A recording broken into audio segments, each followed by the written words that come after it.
the ground collapsed again. It absolutely changed everything. Take me off, I had to live or die. So much for survival of the fittest.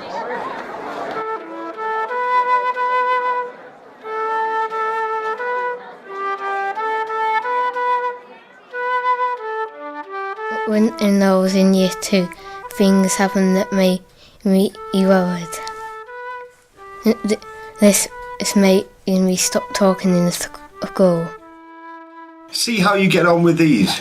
My newly appointed social worker handed me a card with the first 10 letters of the Braille alphabet printed on it. Most people are too scared to jump. But actually, jumping is the best bit. And I quit and went back to the borders of Wales and England without a job, without any money, and to be an artist. I mean, how ridiculous is that?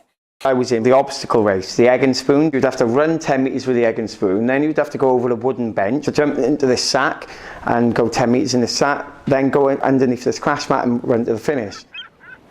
OK, I hear you cry. So you can dance, but that won't make you rich or save the world. Well, perhaps it saved my world. I think it was meeting a man in Hollywood, a dialogue director called Joe Graham. Warner Brothers thought that I sounded too English. When I was with Mummy, I talked to her, but in school I didn't. I would whisper if only Mr. Rice was listening, because that was safe. So the race started, went off with egg and spoon like this, went over the bench, jumped into the sack, went underneath the mattress, and I ended up coming out the side. I was born in 1956 and grew into an energetic, confident and joyous child with high expectations of her life. One night in 1973, aged 16, I proudly put on my new Pippa D dress for the annual school dance. I was just one of many at a boarding school for girls with visual impairments, and like everyone else there, I longed to stand out from the rest. But they said, well, we'd like you to work with this dialogue coach. He said, you think we're all born the same? I said, I swear, of course we are. He said, so some people are lucky, they're born 6'4", and some people are born 3'2". Some people have got straight, even features, and some are not so pleasant on the eye. Yeah, I said, that's the luck of the draw, isn't it? He said, yes, but the big sin is if you don't use what you've got. But when the bus arrived from the local boys' school, there weren't enough boys to go around. Jim told us the reason he had agreed to come to our dance. It was either this or a field trip. Naively, I had assumed he was unfazed by our visual impairments and had come because he might meet a nice girl. But now I knew. Spending an evening with me was simply better than risking a field trip in the rain. It hurt, but I meekly accepted that, because of my impairment, I should not expect fun, excitement or dancing.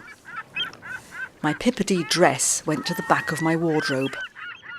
I explained that I didn't need that. I needed magnification and help with continuing to work. She started to talk about going far away from my family for 3 months to be retrained. When I said that I didn't want to be retrained, I just needed help to get on with my life, she gave me a strange look and said, if you think you're going to have the same sort of life as you thought you were going to have, now this terrible thing has happened to you, you're going to be a very unhappy young man. I always thought that I wanted this big job in London and wanted to go abroad and work abroad. And I think it's like my granddad. I was always so impressed by him that he'd come back and he was like in America on Monday and in France on Thursday. And he was this, this really, what I thought was like a really important person. So I tried to work really hard. And then I got the job that I thought I wanted. It's well paid. It's in London. It's really cool. I ended up coming out the side and my master goes, Jamie, go back to the start. So I had to run all the way back to the start, pick up the egg and spoon, run like this, over the bench, jumped into the start like that, underneath the crash mat. He says, you're 6'1" and you only stand 5'9". So if you believe that we're all born the same way, then why don't you stand your full height? He said, did you go to university? I said, no. He said, do you regret that? I said, yes, I do, a great deal. He said, do you feel that sometimes when you're talking with people that you might mispronounce a word or you don't have the right word for the explanation? I said, yes. He said, well, there you are. I said, that's your problem.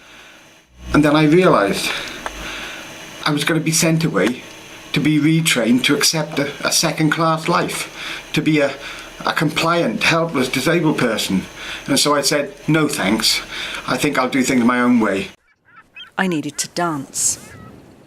And in February 1998, I did. That was a triumphant moment, and the point at which I realised that line dancing had changed my life.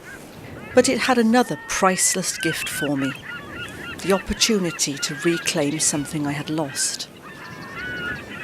Remember my old Pippardee dress? Well, I wore it to a 70s fancy dress line dance party at Christmas 2008. But this wasn't Lynn Street, the sad and disappointed teenager who never got the chance to dance. In her place was Lynn Street, the confident woman, asserting her right to fun and dancing. With Miss Elias and Miss Stinkingle tried lots of things to help me, and they brought me a speakeasy microphone. I record things in the big voice and Miss Elias could listen. I feel really bad saying it, but it's so shallow, really, really shallow and meaningless. And it's not that I think that I'm a really deep person or anything like that, but it just seems that the things that were important to them are so not important and shouldn't be to anyone. What you are surrounded by is people that think it's important to buy shirts that cost £360 and that image is everything, and the judgment comes before compassion. So I decided I'd quit. And I ended up sprinting to the end and winning the race. So I went twice as fast as every kid in the whole school, and they were like, oh, he's fast. And it made such a difference to my life. Joe was on the set every day. He made a lot of difference to me, gave me a great deal of confidence. Otherwise, I wouldn't be able to talk to you. And I showed my social worker out. I've never seen her since. And then I met some other good people, and I found people who could help me get on with my life the way I wanted to live. And I've never looked back. That was my turning point. And then one day I let everyone in class hear. My friends liked it.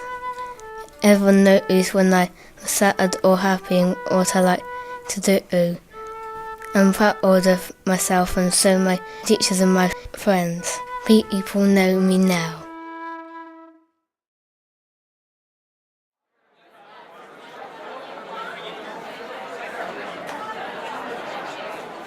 I was flying.